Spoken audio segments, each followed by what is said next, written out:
وقل رب زدني علما. هي سؤال حقيقة ورد إلى البرنامج. بعض الدول الإسلامية العربية قد تساهلت كثيرا في إنشاء كنائس، دور عبادة، ليست كنائس فقط، أحيانا دور عبادة على اختلاف من يقطنها أو من يعني ربما يقدم إلى بلدهم، بحجة أن الإسلام أو المسلمون أن المسلمين أقاموا مساجد في دول الكفر. الكلام على هذه الجزئية من وجهين. الوجه الأول ما يتعلق ببناء الكنائس في بلدان المسلمين، وهذه من العظائم وكذلك أيضا من البلايا العظيمة التي امتدت إلى بلدان المسلمين حتى وصلت إلى أطراف الخليج للأسف الشديد. وسمعنا بإنشاء كنائس في قطر وفي البحرين، وهذا لا شك أنه خطر عظيم جدا، وكذلك أيضا في الإمارات. ومحادة لله سبحانه وتعالى ولرسوله. يتفق أهل الإسلام على أن بناء الكنائس في بلدان المسلمين محرم، ولو قطعناها بعد ذلك أحد من غير الملل من اليهودية والنصرانية، لأنه لا تبنى كنيسة في بلدان المسلمين، وهذا محل اتفاق يحكى الإجماع على ذلك.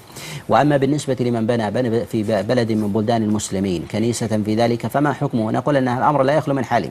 إذا كان بنى ذلك في بلدان المسلمين ويظن أن دينهم على حق وأنهم يتعبدون لله عز وجل ومآلهم إلى خير، فلا شك فلا يختلف العلماء من المذاهب الأربعة وغيرهم أن هذه العقيدة هي عقيدة كفرية. وأما إذا بناها ولم يعتقد هذه العقيدة ولكن من باب المبادلة أو السياسة، لا شك أن هذا من الضلال المبين الذي ينبغي الإنسان أن يبتعد عنه. وقد كان عمر بن الخطاب عليه رضوان الله تعالى ينهى من فتح من البلدان عن بناء الكنائس، وكذلك أيضا كان عمر بن عبد العزيز كان يأمر بذلك بعدم بناء الكنائس في بلدان المسلمين، وكذلك أيضا جاء الحسن البصري في مثل هذا الأمر.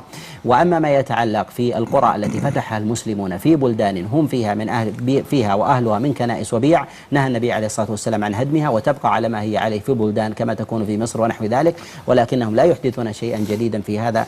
وهذا محل اتفاق عند الأئمة الأربعة، على خلاف في مذهب الإمام أبي حنيفة عليه رحمة الله، إذا كانت القرية والبلد أو السواد هم من أهله وأرادوا أن ينشئوا جديدا وليست بلدة فيها أغلبية مسلمة، فهذا شيء من المسائل الأخرى التي لا علاقة لها في هذه الجزئية. لهذا نقول ينبغي على المسلمين، يجب عليهم ويتأكد عليهم أن يحذروا من هذا الجانب الخطير والتعدي على دين الله. وبناء هذه الكنائس في جزيرة العرب من أخطر المحادة لله سبحانه وتعالى والمناكفة لدينه سبحانه وتعالى أصلا، فيجب عليهم أن يقلعوا عن ذلك وأن يكفوا، ويجب على العلماء أيضا النكير في مثل هذا البلاء، وبالله التوفيق.